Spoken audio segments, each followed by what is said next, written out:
Hello buddies, అందరూ ఎలా ఉన్నారు? నేను మీ బుజ్జి పాణ్యం. ఈరోజు నేను ఇంకొక వీడియో పోస్ట్ చేద్దాం అనుకుంటా ఉన్నాను. అది నౌ ట్రెండింగ్ టాపిక్ మకర రాశి. రేపు 29న శని తన స్థానాన్ని మార్చుకోబోతా ఉన్నారు.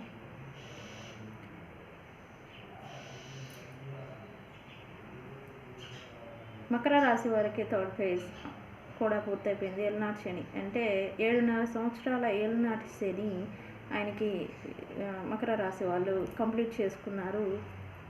అండ్ ఆల్సో మకర రాశి వాళ్ళు పర్టికులర్గా 7.5 సంవత్సరాలు కాకుండా 8 ఇయర్స్ నుంచి వాళ్ళు ఈ ఏళ్ళనాటి శని అనే ఎఫెక్ట్ని ఫేజ్ని ఇప్పుడు కంప్లీట్ చేసుకున్నారు. రేపు 29కి మార్చ్ 29, 2025కి. సో ఈ విషయం గురించి మాట్లాడదాం అనుకుంటా ఉన్నాను. నా యూట్యూబ్ ఆన్ చేస్తే చాలు మకర రాశి మకర రాశి మకర రాశి అని ఆహో ఓహో అని చెప్తున్నారు. సో మనం ప్రాక్టికల్గా 4 మాటలు మాట్లాడుకుందాం. మకర రాశి ధనిష్ట, శ్రవణ నక్షత్రాలు ఉన్నారు. సో వాళ్ళు ఆ రాశికి అధిపతి కూడా శనీశ్వర భగవానులు, వాళ్ళ తండ్రి. ఇక్కడ ఏం జరుగుతుందంటే మకర రాశి వాళ్ళకి ఏళ్ళనాటి శని అంత ఎఫెక్ట్ ఉండదు. వాళ్ళకి ఏం అంత బాధలు చెప్పారు. కానీ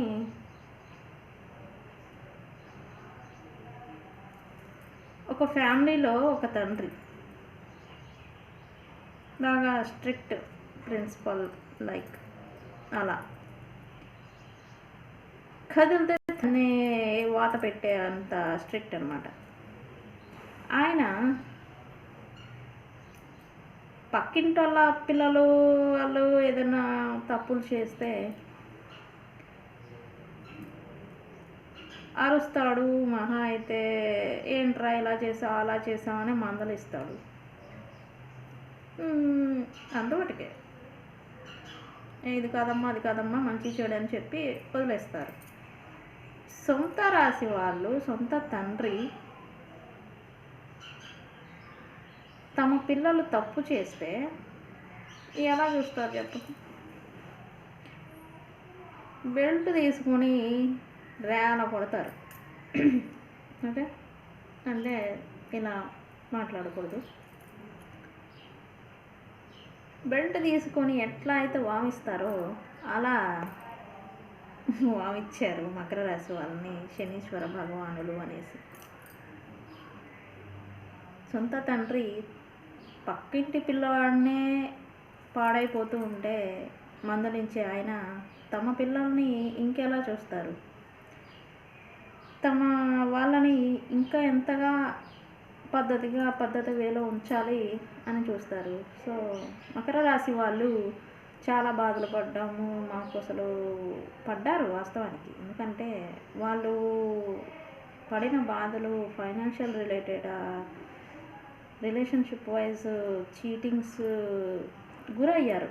అంటే వాళ్ళు ఎవరో చేశారు, వాళ్ళ కర్మలు ఎలా ఉన్నాయనే విషయం పక్కన పెడితే ఈ పర్టికులర్ రిలేషన్షిప్లో ఉన్న వాళ్ళు నమ్మి మోసపోయిన వాళ్ళు ఉన్నారు. వీళ్ళ టైం బాగోకే యాక్చువల్లీ చెప్పాలంటే. కొన్ని సినారియోస్ కొంతమంది అయితే తమ వాళ్ళని కూడా కోల్పోయారు, ఒంటరిగా మిగిలిపోయిన సిచ్యువేషన్స్ని కూడా చూశారు. ఫైనాన్షియల్లీ వాళ్ళు ఎంత స్ట్రాంగ్ పీపుల్స్ అయినా కూడా కొన్ని సందర్భాల్లో భయపడే సిచ్యువేషన్స్ని కూడా వాళ్ళు ఫేస్ చేశారు అనేది ఇక్కడ జరిగినాయి. అయితే రేపు 29 మార్చి నుంచి శనీశ్వర భగవానులు మారుతున్నారు అనేసి అందరికీ తెలిసిందే. అమ్మయ్య ఇంకా నాకేం లేదు, నాకు ఇంకా ప్రశాంతంగా ఉండొచ్చు, ప్రశాంతంగా నేను గడవచ్చు, ఇంకా నాకు ఆహా వేస్తే ఏ రూపాయలు వెళ్ళిపోయిద్ది అని అంటున్నారు. ఉండదు. ఆగండి. ఎందుకు అని అంటే పాస్ట్ 8 ఇయర్ నుంచి మనం ఏవైతే మీరు లాస్ అయిపోయి ఉన్నారో, ఫైనాన్షియల్గా చాలా కుంగిపోయి ఉన్నారు, అప్పుడు మీకు మించిన కష్టాన్ని మీరు చేశారు, కానీ ప్రతిఫలం అనేది రాలేదు. ఇప్పుడు అంతకు మించి కష్టాన్ని ఇప్పుడు చేయాలి. మీరు ఫస్ట్ కష్టపడాలి. ఆ లోటుని 8 సంవత్సరాలుగా జరిగిన లోటుని భర్తీ చేసుకోవాలంటే ఇప్పటి నుంచి మీరు ప్రశాంతంగా ఉంటాం, ఆహా ఓహో అని కూర్చొని ప్రశాంతంగా ఉండడం కాదు. ఇప్పటి నుంచి కష్టపడాలి. జాబ్ రిలేటెడ్ కావచ్చు, వర్క్ రిలేటెడ్ కావచ్చు. మనకి ఫైనాన్షియల్ స్టెబిలిటీ రావాలంటే ఇప్పటి నుంచి మీరు ఎంత కష్టపడతారో అంత ఫలితం ఇస్తారు స్వామి మనకి. అండ్ ఆల్సో ఇంకోటి ఏంటంటే శనీశ్వర భగవానులు వెళ్ళిపోయారు కదా, మన జోలు ఇంక రారు. అయిపోయింది ఇంకా 30 ఇయర్స్ దాకా ఇంకా మళ్ళీ మన జోలు రారు. ఎంజాయ్ చేయొచ్చు అని అనుకుంటారేమో, బట్ ఆయన ఒక 6 months మేబీ 5.5 నెలలు మిమ్మల్ని అట్లా వదిలేస్తారు. అరే 8 సంవత్సరాల నుంచి మనం బాధ పెట్టాము, వీడు మారాడా, వీడి బిహేవియర్ మళ్ళీ అది వస్తుందా, పాతలాగా వీడు వస్తున్నాడా అని చూస్తారు. మళ్ళీ ఆయన తిరిగి వెనక్కి చూస్తారు. ఎందుకు అని అంటే 8 సంవత్సరాలుగా అది కాదు ఇది కాదు అని ఓనమాలతో సహా దిద్దిచ్చిన ఆయన వీడి పాఠాలు నేర్చుకున్నాడా, లేదా వీడి పందాన వీడు మళ్ళీ నడుస్తున్నాడా అనేసి మళ్ళీ ఆయన చూస్తారు. ఏలినాటి శనిలో ఉన్న బాధలు ఒక ఎత్తు అయితే, ఆయన ఇప్పుడు మనల్ని ఒక 5 నెలలు 6 నెలలు వదిలేసి వెళ్తారు. మళ్ళీ వెనక్కి చూస్తారు కదా, ఒక మేబీ పర్టికులర్ ఎగ్జాక్ట్ టైం తెలీదు, సంవత్సరం మేబీ అనుకుంటా, వదిలేస్తాడు. ఈ సంవత్సర కాలంలో నువ్వు ఒళ్ళు దగ్గర పెట్టుకొని ఉంటే ఓకే, లేదు అంటే ఆయన మళ్ళీ చూసి ఉన్నప్పుడు ఈ ఏలినాటి శని బాధల కన్నా ఇప్పుడు వచ్చే ఎక్కువ ఉంటాయి అన్నమాట. సో పడిన కష్టాలు బాధలు మర్చిపోవాలి అని నేను, వాటన్నిటిని దృష్టిలో పెట్టుకొని ఇప్పుడు నడుచుకోండి అని నేను అంటాను. ఎందుకు అని అంటే కొన్ని స్వయం కృతాపరాధాలు, నా కర్మగాలి జరిగిన కొన్ని పనులు, కొన్ని అతి ఎక్కువై చేసుకున్న పనులు, ఆ నష్టాన్ని ఏదైతే ఎలా జరిగినా వాటిని భర్తీ చేసుకోవాల్సింది మాత్రం మనమే. సో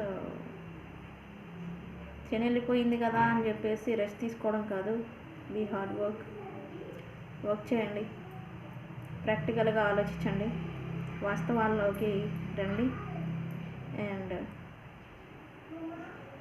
ఆయన మళ్ళీ మీ పైన దృష్టి పెట్టే నాటికి ఎలాంటి డిస్ప్యూట్స్ అంటే ఇట్లాంటి తప్పులు ఇలాంటివి ఏం చేయొద్దు. బికాస్ కర్మ అనేది ఆయన శిక్ష అనేది మన అనేది ఉండదు శనీశ్వర భగవాను దృష్టిలో. సో